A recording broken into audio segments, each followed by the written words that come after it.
Today, we do the most exciting thing. Opening a door with a key! Hello everyone, this is One Press LDP, and welcome back to more Let's Play Super Mario 64. In the last episode, we got quite a lot done. We took on Bowser, and we took on the next course, which was the Big Boo's Haunt. In this episode, we're going to carry on to the next area, which is unlocked by the key that we got from Bowser. We could actually go and take on the next Bowser stage right now because we have over 30 stars, which is the requirement for that door. But we won't just do that just yet. In fact, we will go and see what courses are down in the basement. Now, first off, if you come down here and if you have over 15 stars, you'll notice this little guy. This guy is called Mips, and you might recognize him from some famous glitch. I know it's a 16-star glitch, which you can finish the game in a 16-star run. And yeah, but basically Mips is kind of unique. He just kind of run around a wee bit, and you basically have to catch him. And a little bit of trivia: he's actually named after the processor in the N64, which is something like micro processing. I don't know what that is called, but. He's actually not the processor in N64. Yow! Unhand me, brute! I'm late, so late, I must make haste. The shiny thing? Mine! It's mine! Finders, keepers, losers. Late, late, late. Ouch, take it then. A gift from Bowser it was. Now let me be. I have a date. I cannot be late for tea. And as you might notice, a dialogue kind of references Alice in Wonderland. But basically, catch Mips, and we get a free star. And as you notice, Mips is just sort of sit there, and you can basically carry him.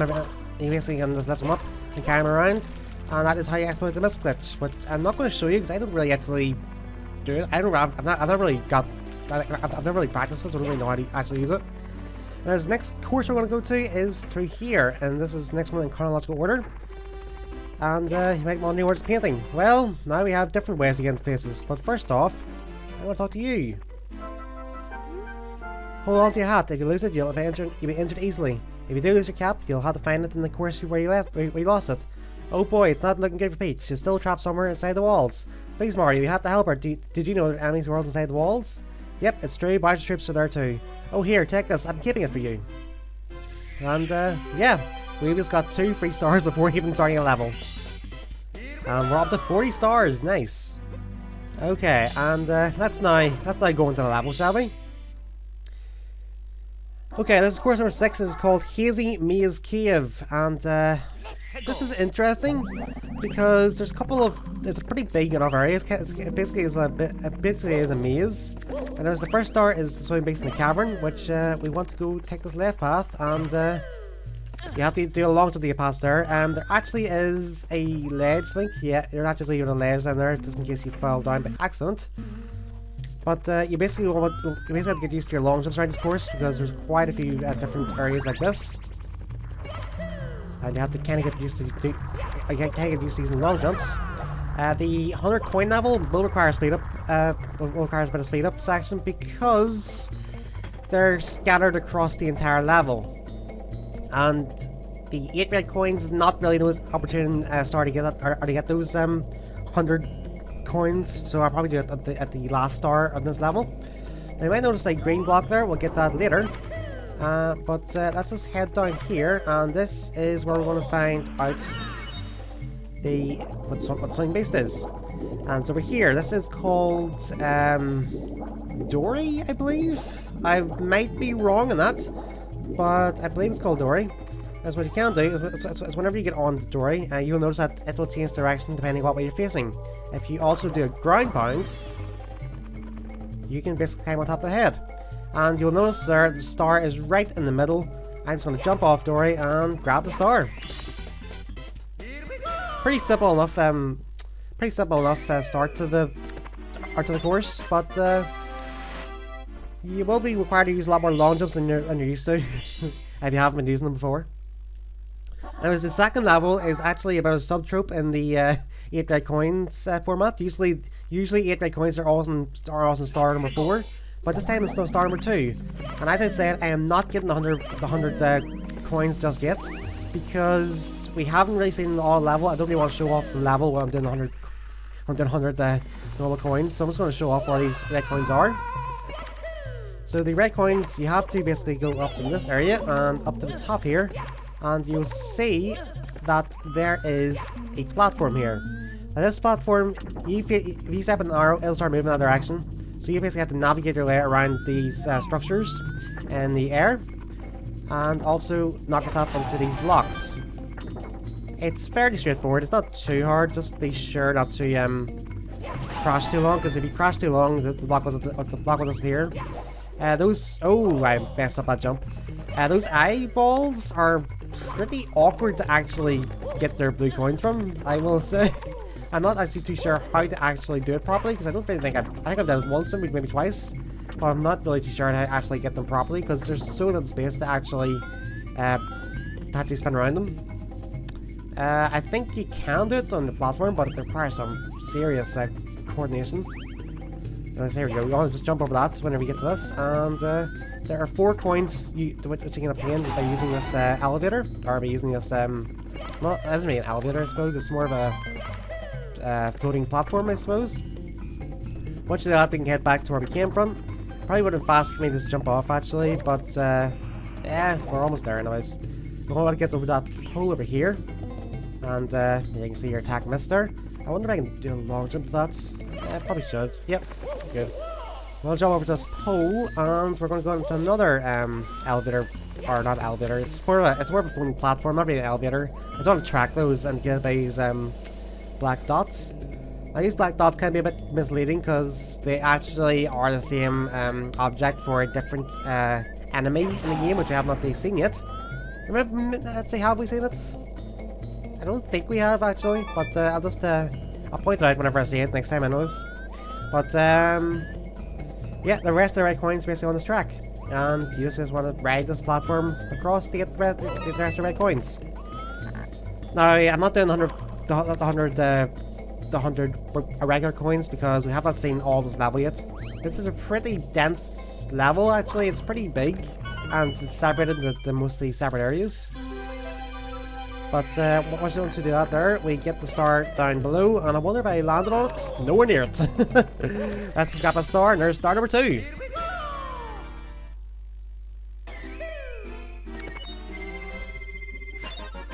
Alright. So our next star is star number 3, and that is Metal Head Mario Can Move. And you might be wondering, wait, what? Yeah, so before we're actually going to do this star, we're actually going to go into a different star, which is not labeled at all in that star select screen. As long as I don't fall down there. Oh no, Mario, don't fall, Mario. Just keep us at it. There we go. Luckily, you can kind of survive if you get knocked down there, so it's not too bad. But yeah, this star is not labeled in the star select screen. It is basically a secret, but it is required to get some stars, such as the star we're trying to get right now. Well, the one we selected in the star select screen. Basically, you just want to get yourself on Dorrie again. And I really hope we get that name right, because I'm not too sure if it's called Dorrie. I'm like 90% sure that you're called Dorrie. Wait, I just went straight on you. I'm pretty sure, I'm 90% sure. Okay. I'm like 90% sure you're called Dorrie. If you're not, I apologize for any wrong name calling, and I will call you by your right name in the next episode. And, yeah, basically just want to ride Dorrie to the, around this area. You'll see a door over there. That is actually where the 3rd star is. And you can see it's blocked off. There was the draw distance. I didn't really do us any favors for that, but you can see it's blocked off. We can't actually get into it. The switch to unlock is under the water, and we can't press switches when we're swimming. So what we're going to do here is actually go into this set of doors, and you will see that this level, or this course, has a course within a course. Courseception. And this unlocks the metal cap. Welcome to the metal cap switch course. Once you step on the cap switch, the green blocks will become solid. When you turn your body on the metal with the metal cap, you can walk underwater. Try it. So this is our next power-up of sorts. This is the metal cap, and as I said, you can basically walk underwater. And this is what is needed for star number 3. We need to get this star, or to get this power-up activated by hitting the screen switch. You also will notice that there's also red coins around the level, which is the same as the wing cap stage, but it's a lot easier than the wing cap stage. It's probably like the easiest, one of the easiest stars in the game actually, because it's just so straightforward. Fun fact actually, if you actually fall out of the current, you will land outside. You will land outside in the castle.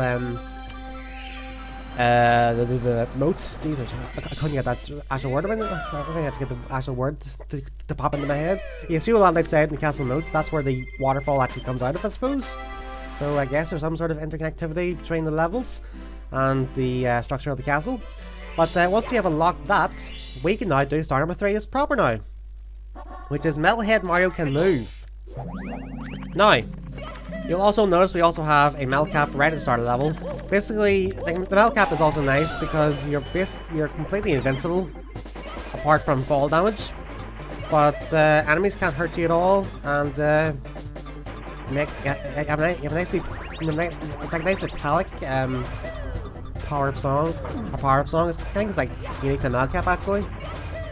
And yeah, it doesn't last very long, but it has its uses.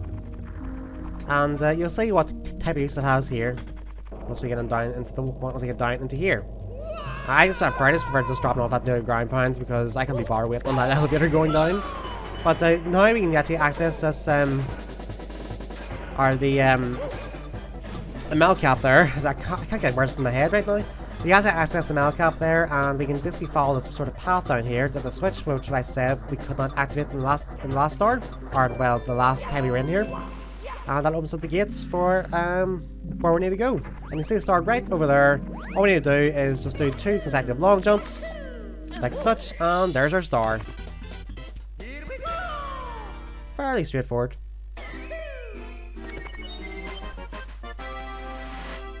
Okay. Let us go back in again and carry on just carry on going through this maze. This is navigating the toxic maze. Okay, so this is another area of this level we haven't explored yet, which, yeah, this level is pretty big. But we're basically just going to go into here now, and ooh, excuse me. We're going to basically go into the Hazy Maze. We're actually going to go into the maze part of the Hazy Maze Cave. And you might be saying, kind of is a bit of maze already, why is it called the Hazy Maze? Well, if you go into here, you'll see why. Now, there's the yellow gas here, which if you stay under it, you will basically gain damage over time. You want to basically stay up above it, or you also use a metal cap. There's also a blue coin switch, which will become very useful for our for the 100 coin level. You basically want to have a look and see where it actually spawns the coins. It actually spawns behind you and it goes around this path. Now, there's 2 stars you get in here. This is navigating the toxic maze, and I think this is the wrong one to go for. I also get mixed up these 2 stars. They're pretty similar in a way. This one is actually over this way, I think. If I can get out of this wee hole here. I think it's over here. This one, is this one? I think it's this one. Yes. Also, that is the enemies I was referring to in that platform. 8 coins. The spit fire. So it is a little bit of a reuse of textures there, but yeah. I believe this is the navigating the toxic maze, and you'll see that is right behind here, which is an area we couldn't access before. That is the elevator takes you back down to see Dorrie, by the way. Yeah, and that was the right one. I was correct on that one. So that's good. Okay, star number 5 is Amazing Emergency Exit, which I almost went to when I was doing that. Can you talk, please? When I was doing that last level. Sorry. But yes, Amazing Emergency Exit is the door I went through in the first place, but by getting mixed up. I always get mixed up with those 2 stars. I have no idea why. I just know that Amazing Emergency Exit requires a little gimmick. But it's just the doors, all confusing which one's which. for some reason. I'm just going to use the melt cap again. And we're just going to go through here. This one is actually the first door which we went through last time. It is actually through here. Just navigate this little windy pathway. Get yourselves on the elevator. I will admit, there's one thing I don't like about the backflip is that if you backflip against the wall, you cannot do a wall jump, and they fixed that in the other Mario games, and they also add like a slide animation for it. The wall jumps in this game are a little bit trickier, but not too bad. You see our stars right over there. You can actually launch them over to it, but what you actually intended to do is basically climb along this the grating. So basically, to climb along, you basically just hold down the jump button and just move. It's not that complicated. And once you see yourself over the star, you can just drop down and get it. Alright. And we're actually pretty flying along these stars in Hazy Maze Cave. Now, star number 6. I'm going to get the 100 coins in the star. This is watch for rolling rocks. And we know where rolling rocks are on the stage, but now that we know basically all the level, I'm going to go and get 100 coins. And this is going to take me a while because the level is fairly spread out. We're going to be doing pretty much a lot of similar, retreading all similar ground here by doing the red coins again, etc. But yeah, I think it's about the best way to show off the whole entire level before doing the 100 coin level. So let the music begin.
And there is our 100 coin star. And luckily, right in the location we need to get right in the location we actually need to get the 6th star we're actually going to try and do. So you might be wondering, where is the star with these rolling rocks, huh? Well, you might be noticing a little bit of a couple platforms up there. You might be saying, ah, well, that's where you have to get the wall jumps in order. And no, why am I feeling wall jumps now? Yeah, wall jumps can be a bit tricky sometimes, but if you do some wall jumps up there, and there is our last power star of Hazy Maze Cave.